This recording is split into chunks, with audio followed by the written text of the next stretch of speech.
자본이라는 것은 우리나라 기준으로 이 자본을 우리가 이제 K로 표시를 할 거예요. 자본.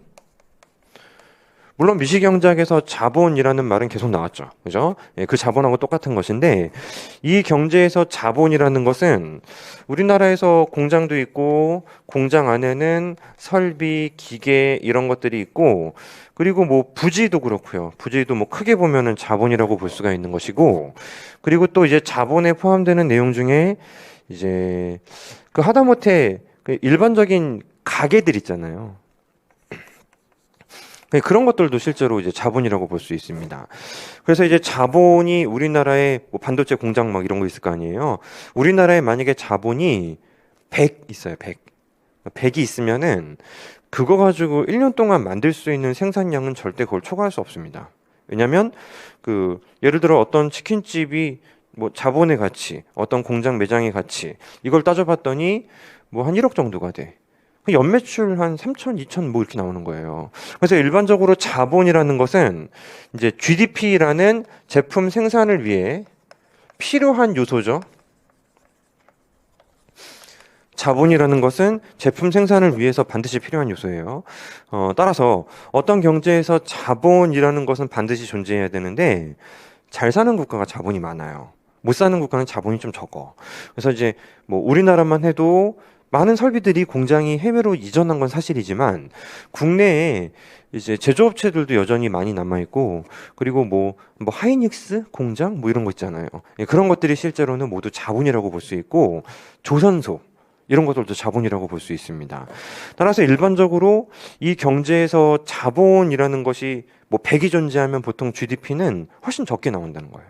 10이 나올 수도 있고 이제 15가 나올 수도 있는데 그럼 동일한 자본을 가지고 좀 선진국들은 기술도 괜찮으니까 예를 들어 30을 만들 수 있고 후진국들은 똑같은 100인데도 기술이 조금 부족하다면 그럼 10이 나올 수도 있어요. 그래서 일반적으로 K분의 Y 즉 전체 공장 규모, 설비 규모, 자본분의 GDP라는 것은 당연하게도 1보다 작은 숫자입니다. 1보다 무조건 작은 숫자가 돼요. 근데 이제 우리가 지금 이야기하려는 것은 요거 보자고요. 자, KT하고 다음 기의 KT 플러스 1 이에 대해서 한번 이야기를 해보려고 합니다. 자, 다음 기의 총 자본량을 우리가 이제 KT 플러스 1이라고 한번 해볼게요. 이번 기 총 설비 규모에 다음 기 설비 규모를 이제 어떻게 비교할 수 있는지를 보자는 것인데 조금 중요해요, 이게 지금.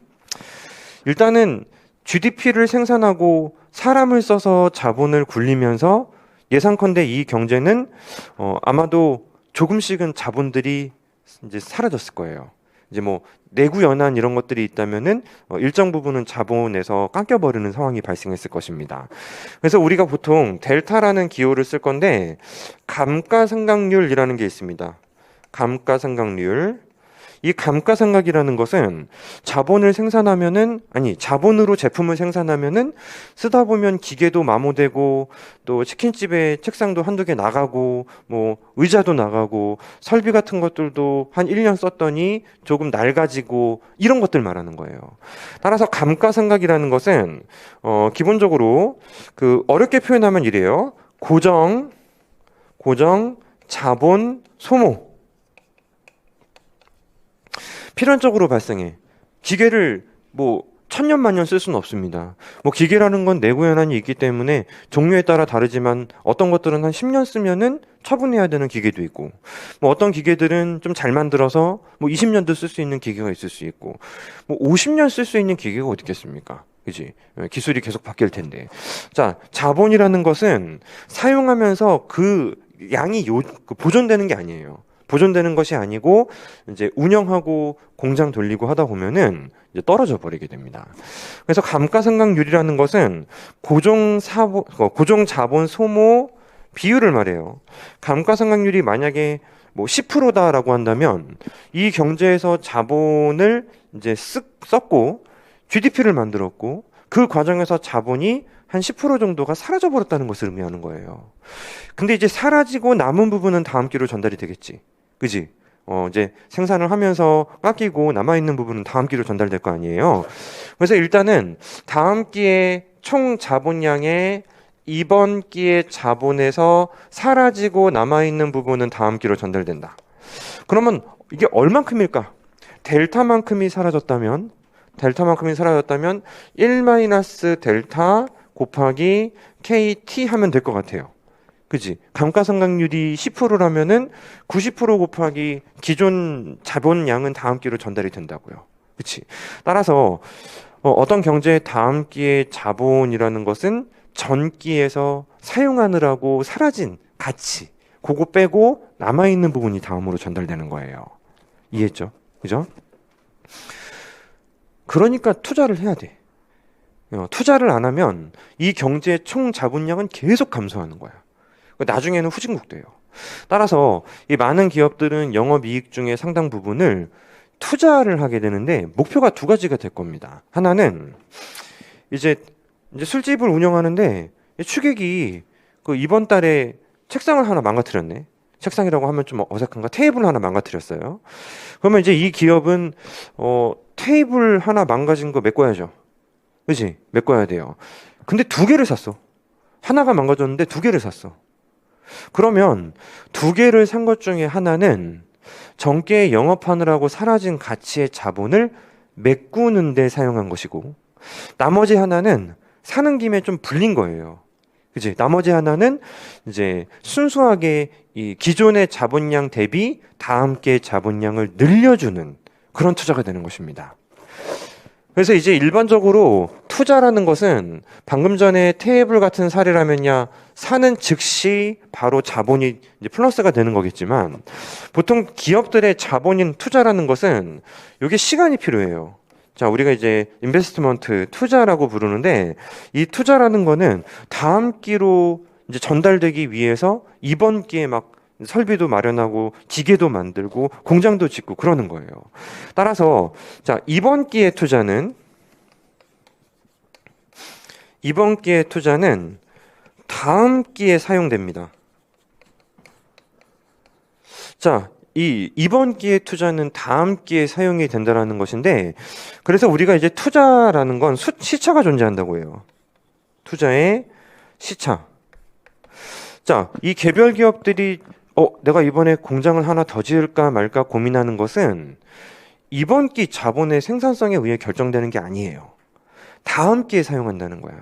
따라서 이번 기의 투자에 영향을 줄 수 있는 변수는, 자, 투자가 뭐예요? 투자는 다음 기에 자본을 플러스 시키기 위해서 전 기에 공장 짓고 뭐 하는 거잖아. 실제로 이게 운영되는 것은 이번 기가 아니고 다음 기예요. 자, 자본의 한계 생산성이라는 게 존재해요. 자본의 한계 생산성이라는 게 존재하는데, 자, 우리가 이제 오늘 이자율과 투자와의 반비례 관계를 설명하는 이론들을 더 배울 거고요. 그리고 두 번째는 MPK, 즉 자본의 플러스를 투자라고 볼 수 있다면 MPK와 투자는 분명히 상관관계가 있을 거란 말이에요. 근데 이번 기회에 투자한 걸 이번 기회에 바로 쓰지 않습니다. 다음 기회에 써요. 맞죠? 따라서 이번 기의 한계 생산성하고 투자하고 연관을 갖고 있는 것이 아니고, 다음 기, 1기라면 2기, 다음 기의 자본의 한계 생산성이 높아지면은 그게 의미하는 게 뭐예요?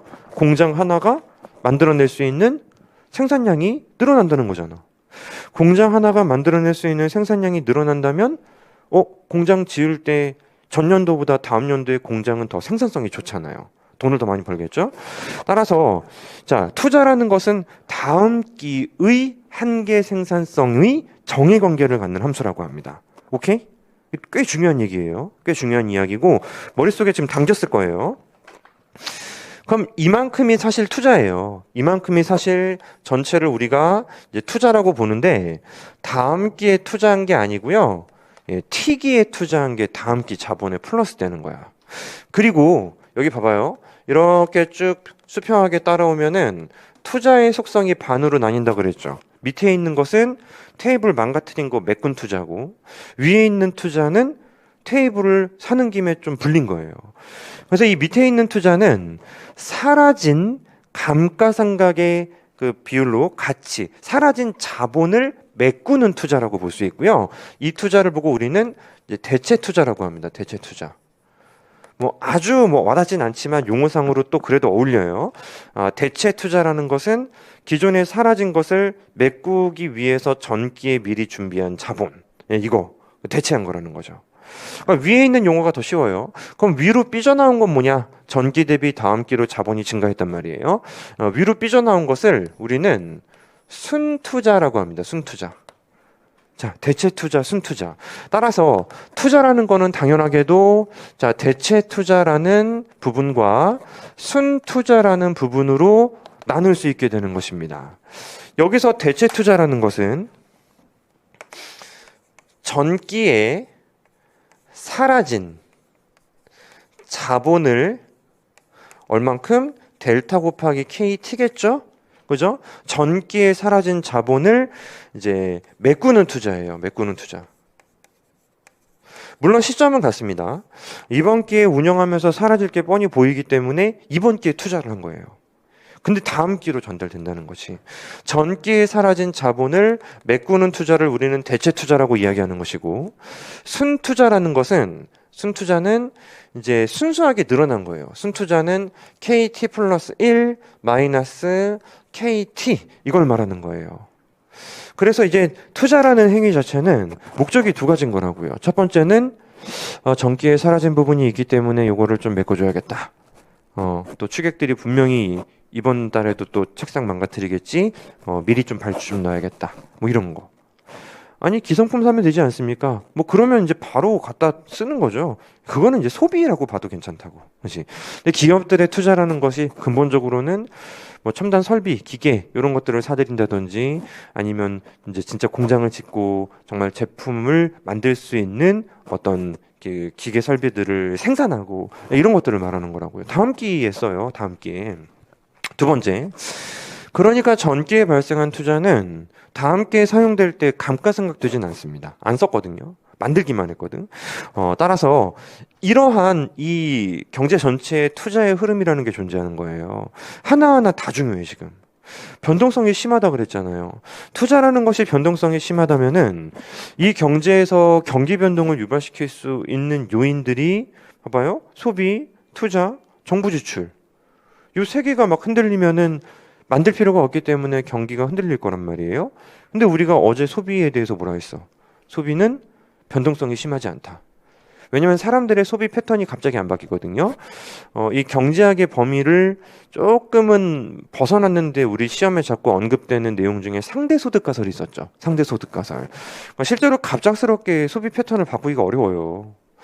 투자는 미룰 수 있습니다. 이제 치킨집 오픈하려고 내가 생각했는데 코로나가 빵 터졌다고. 그러면 지금 투자할 때 아니다. 좀 천천히 하자. 예, 그런 상황이 얼마든지 생길 수 있다는 것입니다. 그래서 이제 최종적으로 이게 뭐 수식으로 정리하면 좀 좋죠. 자, K, T 플러스 1이라는 것은 전기에 발생한 투자, 그지? 전기에 발생한 투자, 그리고 플러스 그 전기에 사용했던 자본 중에서 다음 기로 전달되는 부분. 이렇게 이제 둘로 수식을 이제 나눌 수가 있게 되는 것입니다. 그 둘 사이의 거리가 순투자라는 거죠. 순투자에는 우리가 이제 net이라는 기호를 자주 쓰기 때문에 IN 이렇게 부를 수도 있어요. 자본이란 일정 시점에서 측정한 공장 및 기계 설비의 양을 말합니다. 당연히 저량의 개념이에요. 이번 기 우리나라의 총 자본량. 한편 투자는 일정 기간 동안 증가된 공장 및 기계 설비의 양을 말하며 유량의 개념이다. 유량의 개념이고요. 투자는 감가상각률이 적용되어 사라진 부분, 그치? 생산 과정에서 마모되어 없어지는 기계 설비, 고정 자본의 소모 이런 부분들을 보전하는 대체 투자. 봤죠? 대체 투자. 감가상각돼서 사라진 부분을 메꾸기 위해서 전기에 미리 투자하는 거예요. 다른 표현으로는 환치 투자, 갱신 투자라고 부르는데 실제로 우리가 공부하실 때에는 우리 시험을 출제하시는 분이 누가 될지 몰라요. 그래서 본인에게 좀 익숙한 용어를 씁니다. 같은 내용이 출제돼도 뭐 용어가 똑같은 것 같은데 조금씩 다르게 출제되는 경우가 있거든요. 따라서 같은 내용이라도 좀 표현하는 방식이 조금 다르다면은 그 정도는 눈에 좀 박아둘 필요가 있습니다. 대체 투자라는 거는 환치 투자, 갱신 투자라고도 불러요. 아주 자주 쓰는 표현은 사실 아니고 보통 대체 투자라는 표현을 더 많이 씁니다. 그리고 순수하게 증가한 부분을 의미하는 순투자로 나눌 수 있다. 투자는 순투자와 대체 투자의 합이에요. 어때요? 요 그림 머릿속에 담아두면은 바로 그냥 지금 내용이 머릿속에 들어오시죠? 그죠? 자본 축적 방정식이라는 게 있어요. 자본 축적 방정식이라는 것이 있는데 여기 지금 KT 플러스 1이라는 것은 KT 플러스 IN. 그냥 이거 별거 없어. 요거예요, 요거 가지고 판단하면 되고요. 이 둘 사이의 차이는 순투자하고 똑같을 거 아니겠습니까? 근데 순투자가 뭐라고? 요거 전체 투자량에서 요거 사라진 부분, 요거 뺀 거잖아요. 그거를 기후화시킨 거 가지고 겁먹으실 필요는 없을 것 같습니다. 따라서 이 경제에서 자본이 얼마나 증가합니까? 라는 질문이 나온다면 순투자만큼이요 하면 돼요. 순투자만큼은 얼마큼입니까? 라고 물어보게 되면은 전체 투자량에서 델타 곱하기 K만큼이요 하면 되는 거예요. 맞죠? 따라서 이 수식대로 이어져도 괜찮아요. 이 수식을 그대로 이어서 그러면 어떤 경제의 총 자본량의 변화값은 어떻게 돼요? 물어보면은 뭘 물어본 거예요? KT 플러스 1 마이너스 KT 물어본 거죠? 봐봐, 여기 KT 왼쪽으로 넘기면 바로 이거 나오잖아요. 그치? 그러면 투자 마이너스 델타 KT를 지금 교재에서 D라는 기호를 쓴 것뿐입니다. 아시겠죠?